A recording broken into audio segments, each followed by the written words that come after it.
Hey guys, I'm Saurabh. Welcome to the channel. Few days back, I posted a photo on Instagram which a lot of you people might have seen. Actually, not a lot of people. Credit goes to Instagram algorithm. However, moving ahead, how do you think this shot was taken?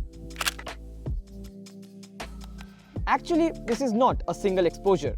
Today I'm going to talk about a very simple yet effective technique that I've used in this image which will level up your long exposure photography game.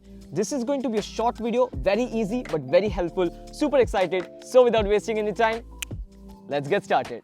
I was shooting a time lapse a couple of weeks back in Toronto where a boat passed by. Now while shooting a time lapse, my camera captured these three images where I could see the light trails because of the movement of the boat. In this image, the light trails are at the right part of the image. Here, it's exactly at the center, and here, it's to the left. I want to combine these two images, the one with the right and the left. Not this one because it's covering the CN Tower and that is the main subject of the image. What I did is I chose a shot where there is no light trail visible. This was shot just few seconds back, and I just made certain raw adjustments, nothing complex, just exposure adjustments and curve adjustments, that's it. Next, I will sync these edits across both these images. I'll select these images, click on sync, make sure everything is selected and click on synchronize. The reason for synchronizing these edits is to make sure all the images look identical. Now, I'm going to right click, edit in, open as layers in Photoshop. I'll rename the layers. This is the base layer, this is the trail right, and this is the trail left. I'll keep the base layer at the bottom and I want to blend these two layers with the base layer. I'll select both the layers and change the blending mode to lighten. Try to understand what's happening here. When I'm using the lighten blending mode, the top layer is getting compared with the base layer and anything that is brighter is getting blended in. We are 90% done, we'll do some final touch up and then we are good to go. I'll group these layers and rename it as trails. Now, if you see, there's certain areas which should not have been affected. As you can see, the cloud area especially. So what I'm going to do is I'm going to add a white mask. When I'm adding a white mask, everything is visible.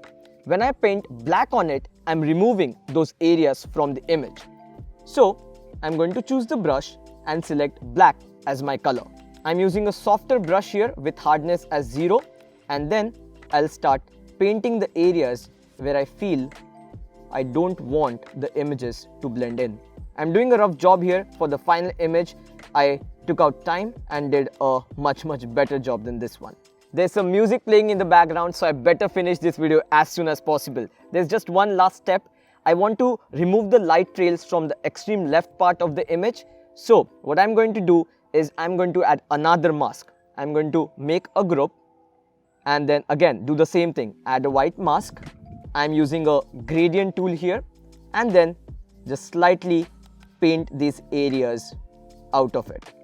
The great thing is I have the flexibility to choose how strong or how subtle I want the gradient to be. You can play along with this. It's a very subtle yet effective editing tool. When you start using it in your long exposure images, you will see the difference. Next time you're shooting long exposure images, make sure you take multiple images and combine and create amazing results. If you're posting them on Instagram, make sure you tag me. I would love to have a look. I hope this video was helpful. If it was, press the like button. More videos coming on my channel. Make sure you're subscribed. Let's reach 1 million as soon as possible. We are already crossed 900K. That's amazing. Thanks for the support. I'll talk to you guys in the next one. Bye.